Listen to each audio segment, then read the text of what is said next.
right, good evening. It's evening time, that's right. Good evening, everyone. Thank you all so much for attending today's lecture recital titled Beyond the Bounds. This is a part of my dissertation project that I'm doing here at UMKC, entering my final year here. And so what you just heard today, what you just heard for the first piece was Miriam Dance by the Red Sea by Avner Dorman. And so this is a piece done by an Israeli composer that I met back in 2018 at a summer workshop, and that's actually where I first met David. I know a lot of these folks know David as well.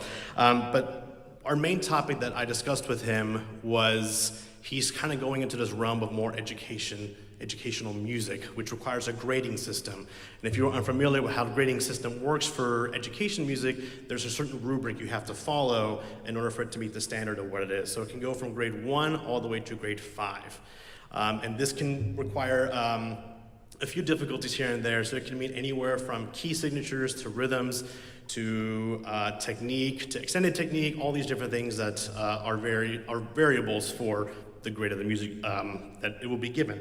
And so he talks about how not many composers write for both education and concert settings. He's a well-established composer, has done tons of stuff, won awards, went to Juilliard, studied with John Corigliano, very reputable composer. He's done a lot of stuff for actually the percussion world with tons of concertos that he's written with a lot of Middle Eastern feel to it. And for example, he talks about the education style, and the reason why not many people do it is because some people find it to be real constraining for composers. So for example, I know some of us probably on stage, and maybe some of you out there have taken music theory courses, and you were required to create a composition following certain guidelines. So for example, your A section it has to be 4 bars, and then you have to go to the B section modulating to this key, and then going back to the A section doing this and that. And I know when I've done those compositions before, it's felt very constraining, not much liberty to really do much of anything. And so he kind of talks about that process a little bit in my podcast, which I totally skipped all over that, so I'm so sorry. I need to go back a little bit more. And so this is for a podcast series that I'm doing, and this concert is a recording that I'm going to be using to upload into each podcast episode and onto the website that I'm using. Again, the title is Beyond the Bounds, and the reason why I titled it that way is because for orchestras specifically, I find that the repertoire and the whole conglomerate of orchestra, we tend to be bound by music by white male-eccentric composers, meaning Bach, Beethoven, Mozart, which all those composers are great, do not get me wrong. I love them just as much as anyone else does. But me being Mexican-American, I found that there wasn't much representation for not only myself, but also other parts of the world. And so therefore, I decided to create this podcast series where I talk to members of the marginalized community, whether that means BIPOC, part of the LGBTQ community, and women specifically. And so far, I have interviewed 5 out of the 6 required for myself. And one of them was Avner Dorman. He was so gracious to do it, just talking about how his experience with creating education music and concert music, and how he's trying to implement his own style into education. That way it's also another way to expose kids, students specifically, to other types of composers. Yeah, and so that's the whole premise of this podcast. And so again, all these recordings will be uploaded to here. What you just heard was a grade 5 piece. It being grade 5 was one thing was key. That's another thing. Rhythm is another aspect as to why it was a grade 5, and style as well, especially it being a Middle Eastern style. The rhythms are very different from what we have here in the US, and of course any other rhythms in the world.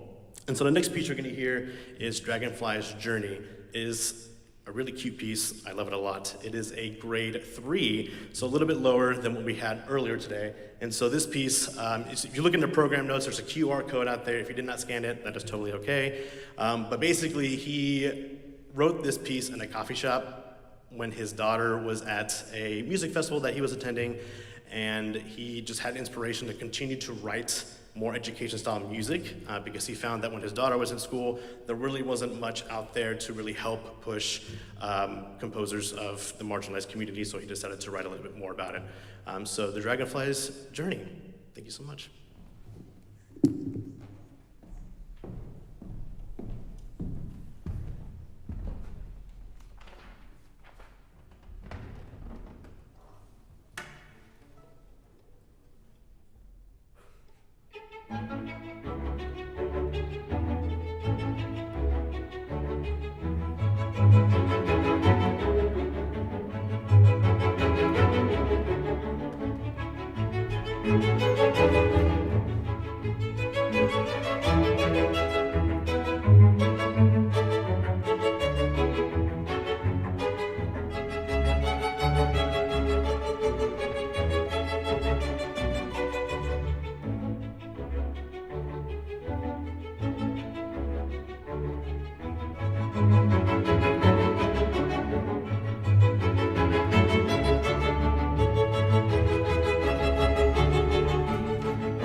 Thank you so much, and we're moving on to our next piece titled Spark by Chaiwanichsiri, who is a current composition student here at UMKC. The reason why I decided to pick him is because I think it would have been a great discussion of comparing wind ensemble music to orchestral programming in particular. Wikamon is from Thailand. He's a composer from Thailand, and we had this discussion about between the programming, and I was telling him that I personally believe that wind ensembles do a very great, excellent job of programming music by the marginalized community. Because we got into discussion about how wind ensemble is a fairly new ensemble that's kind of for the collegiate world in particularly. Because you have pieces by Gustav Holst that kind of wrote music for the wind ensemble, wind band, et cetera, et cetera. And I just find, unfortunately, that a lot of orchestra programming lags behind in that kind of marginalized community.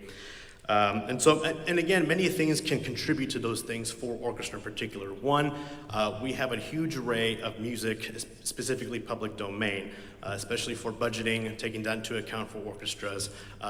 With newfound composers, it might be a little bit difficult, depending on budgetary guidelines, to purchase music up this way. And so that's why I find that orchestras continue to play music by a lot of Europeans, is because it is just free and readily available wherever you can get it from.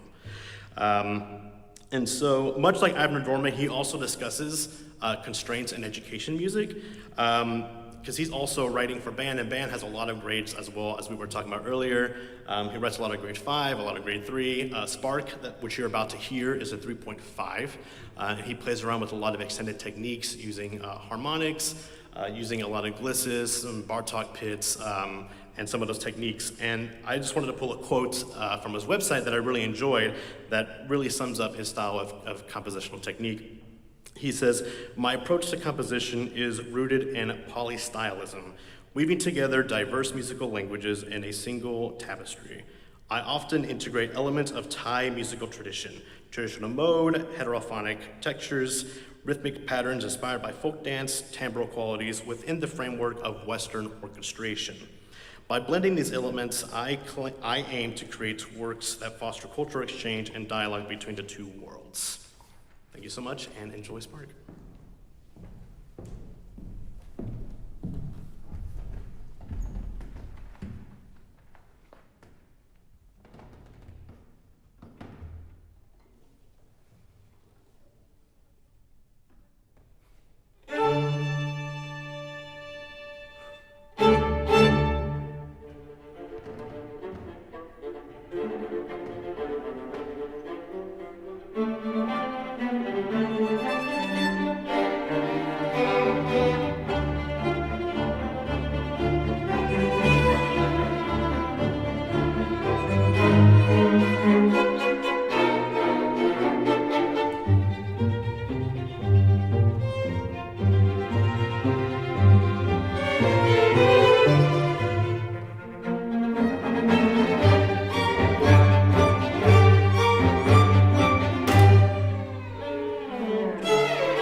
And next up on the program, we have Not Every Flower Blooms by Chung. A really good friend of mine, a dear friend of mine, an alumnus of UMKC from Korea, who's currently doing his Fulbright opportunity in Austria. So congrats to him. Since my time here, I have done about 5 of his pieces, and we have jokingly talked to each other, being like, oh, I'm going to be an Ian Chung scholar at some point in my life, where I do all these editions for him and do all the music for him. But during his interview, we talked about how he found his compositional voice. What I didn't know about Ian is that when he went into composition, he was actually going into jazz composition. His main background is jazz, which is very new to me, and I had no idea until we did this interview. And so it's very interesting how he kind of went from jazz into more classical, and in particular adding his Korean sound into it. And it wasn't until Chen Yi, when he started studying here, that encouraged him to do some more research on Korean music, on his own culture, finding rituals, temples, religious kinds, any of those elements to incorporate into his music. And I asked him if he felt any pressure into adding some of his cultural identity into his music, and he says, no, I don't find it to be that way. Because what just comes to him just comes to him. He doesn't have a point to continuously try to push the Korean culture out there, but a lot of his music does have a lot of that. So for example, we did this piece the semester earlier, and I am blanking on it, Requiem for the Wandering Soul. And then with Casey Sinfonietta, we did Tano, which is another piece with the piano concerto. And then we're doing this one, Not Every Flower Blooms in Spring. Because I also commissioned him to write this music, because the goal of mine is to also just push out more chamber setting music. And I asked him to do this because I was doing Dumbarton Oaks, and the instrumentation requires 2 horns, bassoon, clarinet, and flute. And that was the only piece on the program that had that instrumentation, so I told Ian, hey, why don't you write something for me for this Nexus project, and I'll pay you money, and then we can kind of do this together, collaborate together. And so, Not Every Flower Blooms in Spring, that's how it bloomed. I don't know, I couldn't do anything about that, sorry. And so, so here's a quote by Ian Chung that he writes into his bio, saying, by incorporating elements from classical, jazz, and Korean music, I invite audiences to engage effortlessly through familiar musical gestures, whether blues-inspired melodies or vibrant Korean drumming, encouraging connection on both emotional and intellectual levels. I then develop and integrate these elements, introducing unexpected turns that enrich the listening experience. This eclectic approach aims to cultivate a sense of unity and connection among listeners from diverse backgrounds. Also, my music conveys vivid imagery shaped by ideas drawn from a wide array of sources, including nature, literature, and social issues. Whether inspired by a flower, a poem, or puppy, my music reflects my own experiences, perspective, and messages I hope to share. And I feel like Ian has done a great job with Not Every Flower Blooms in Spring. Taking a look at the program notes, if you were able to, he talks about just what it is like to just be a person. When you're going through life and people are kind of blooming at different times, people are doing all these things, and sometimes you just feel like you're behind. But that's not true at all. You know, things are just not there for you yet. And so that's what I think this piece does a really good job of showing us. So, Not Every Flower Blooms in Spring.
while we're getting set up, I'll just start talking. So now we move on to Arturo Rodríguez, who is a Mexican composer who is currently based out in LA at the moment. He has some a famous work, Mosaico Mexicano, which is becoming now a very popular orchestral piece to play really just about anywhere for any festivities. It's really nice, it's a really fun piece, but Canto de la Noche is very much the opposite of that. And so with this podcast episode, I actually spoke to Jonathan Borja, who is another alumnus of UMKC, who is currently the flute professor of the University of Wisconsin at La Crosse. His research is based on Mexican flute music. And we discussed two Mexican composers during this podcast interview. The first one, of course, being Arturo Rodríguez, and the other one being Samuel Zeman. And we discussed how he implements some of the Mexican flute music in his studio, Jonathan Borja. And he uses Mexican flute music as more of an alternative when it comes to teaching his students. So for example, if a student were to play the Munchitsky Sonata, it's a very difficult flute sonata, he will sometimes refer those students to Samuel Zeman's Sonata number 1. There's a lot of same elements, rhythmic elements that are in their tonality as well, but it's not as difficult as Munchitsky's Sonata. And the same thing, we could say the same thing for orchestral music. So if we wanted to do Mendelssohn or Brahms with your group but are not quite there yet, Louis Farrenc is also another great alternative, female Germanic composer, French, not German, composer who was around the classical century, fabulous composer, but talking with Jonathan Borja, it was really important that we discussed ways of alternatives, and that was kind of the main discussion for our podcast episode, because the purpose of this podcast that I'm doing is not to dismantle the canon by any means. One, that's impossible to do. Two, it's just to kind of shed more light into what other music is out there in the world. I mean, the world is so huge, and it's a shame that sometimes we find ourselves into one central location when it comes to music. So this is why, I'm titling my podcast Beyond the Bounds, again, as I mentioned earlier, just kind of going outside the canon for a little bit. Nothing is necessarily wrong, of course, with programming European music. That's not what I'm saying at all, but it's more or less just finding alternatives for music. And another important thing that me and Dr. Borja discussed is the expectation of certain backgrounds and ethnicities. And so, for example, if I were to program an entire concert by Mexican composers, there is this expectation from not only the musicians, myself, and the audience, but it's an expectation that they can assume that they will hear Latin rhythms, they'll hear mariachi sound, upbeat, a fun piece, and that's not quite what all the music is, and that kind of refers back to exoticism, where it became popular in the Romantic era, where composers would write music in the style of a different country, of a foreign land, imaginative. And so that has kind of made it difficult for a lot of composers who are from other nationalities to kind of break away from that stigma of that. Because as you will listen soon, Canto de la Noche is very much the opposite of that. It resists all those assumptions.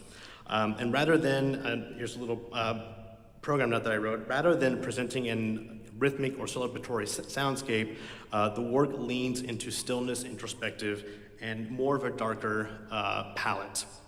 Its atmosphere is more nocturnal than festive, as the name suggests, Canto de la Noche, which translates to Song of the Night. And in doing so, it expands the listener's understanding of what Mexican classical music can be, as well as everything else, not just Mexican music, but any music from Latin America, Asian countries, African countries, any of that.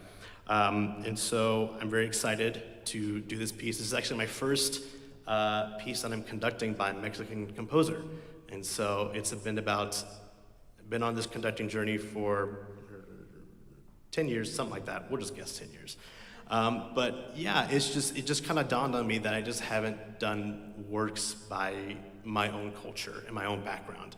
And it's not to the fault of the education system, it just kind of slipped my mind that when we do these kind of things, and especially, because I also had the same presumptions when it comes to hearing a lot of Mexican music. It is going to be very festive, very fun, mariachi-esque, but it doesn't have to be like that. And so I'm very excited to welcome to the stage Bekah Walker, who will be our soloist for this performance of Canto de la Noche.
Wesley, could you get a stand, please?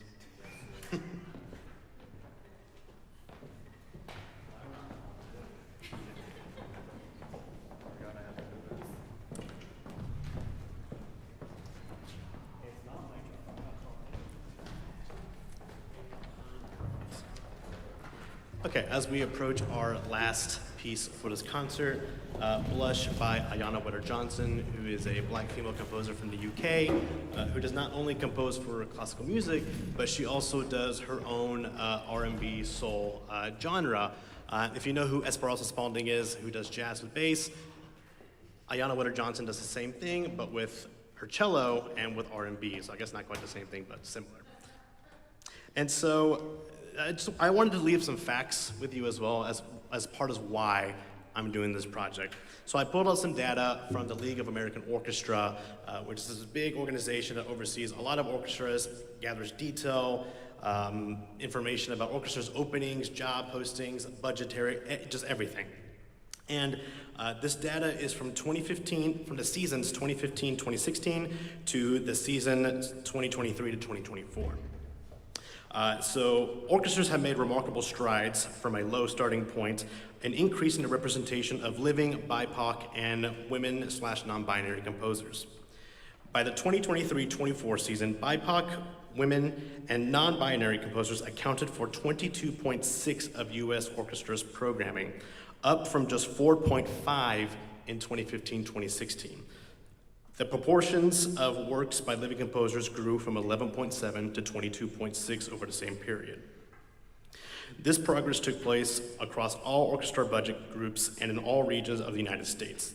Living BIPOC composers and Black, women, and non-binary composers in particular saw a significant increase in representation from 1.8 to 10.4 of all programmed works. Living women and non-binary composers of all races also grew significantly in representation from 1.6 to 7.8 of all programmed works, while remaining substantially underrepresented in comparison to living men. Growth was stronger among deceased BIPOC women and non-binary composers than in living composers from these groups. Programmed works by BIPOC women and non-binary composers were, on average, shorter than those by white male composers in all years for which data is available. So again, we have made strides from, 12 years ago, from where we're at, but there obviously is a lot more room to grow. And again, as I was mentioning, this podcast, this project that I'm doing is not meant to dismantle the canon, but to normalize it. I interviewed a good friend of mine, Shira Samuel Schrag, who is the current assistant conductor for the Dallas Symphony. And she is an advocate for women equity because since she is a conductor, that is a very male-dominated field. So I wanted to talk to her about what she felt her representation and what she does to help push equity in music. And her and I got to talking about, and I really liked the way she said the word normalize, because I hadn't really thought about it in that way. I thought more of just like, yeah, let's just keep doing it, let's just keep doing it. But I guess the word we're really looking for is to normalize it. Because I often hear times, and I'm sure you all have as well, that music is a universal language. But unfortunately, I haven't seen much of that in a lot of places. And so I think this is an excellent opportunity for us to converse about these topics. I know that it's sometimes difficult. It's difficult for me sometimes to do this because I'm in positions where I just don't feel like I belong in this conversation sometimes, but it's needed. And so me and Shira, we were talking about programming, and I said, do you try to make it a point to, of course, program female composers? She said, yes. She's gotten to the point now where she gets invited for orchestras to ask her what she wants to program, and she's always trying to program music by female composers. And we had this small debate on on whether what we think about all women an all women concert program. So all the pieces on the program were all done by female composers, and we both agreed that that's great and all if the entire season also programs female composers, women composers, during that entire season. Because otherwise it's just one of those things where you check off a box and say, we did this thing, great, let's go on. But again, the word we're trying to use is to normalize and welcome it into this field. And so, again, to finish out this program, we have Blush by Ayanna Witter-Johnson. And this music, it's great. I just love this piece. I found it, I had a friend of mine, Kalina Bavel, who's an Afro-Latin conductor, who's a very good friend of mine, and I will be interviewing her in the future.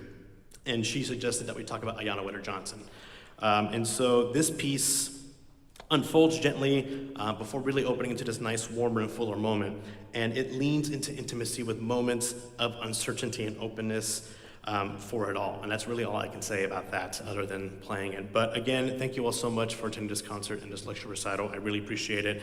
Once I get all this done, get the recording, all my podcasts edited, the website, the whole 9 yards, it'll be posted at some point on my Instagram page, my Facebook.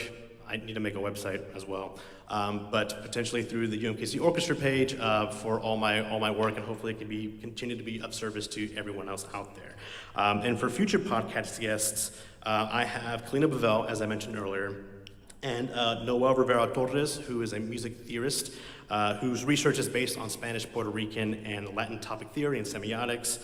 And tomorrow I'm doing an interview with some friends of mine that I met at Swanee, who formed an ensemble titled Out Ensemble, which is a woodwind quintet comprised of queer musicians, and their mission is to only program music by queer composers.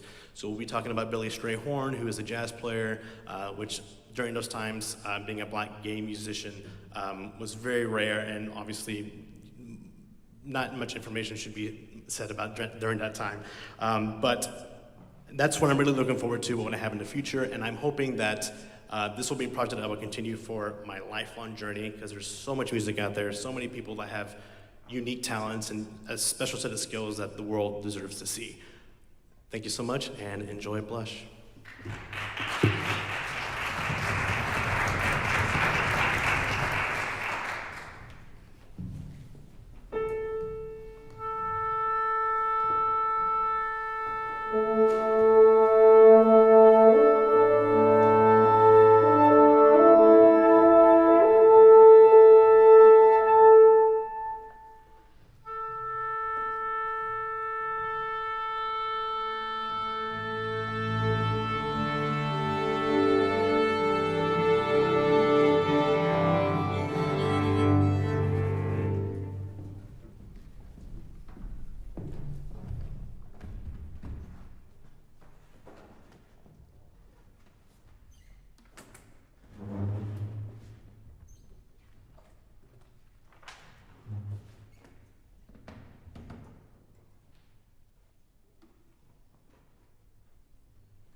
Thank you so much. There is no reception.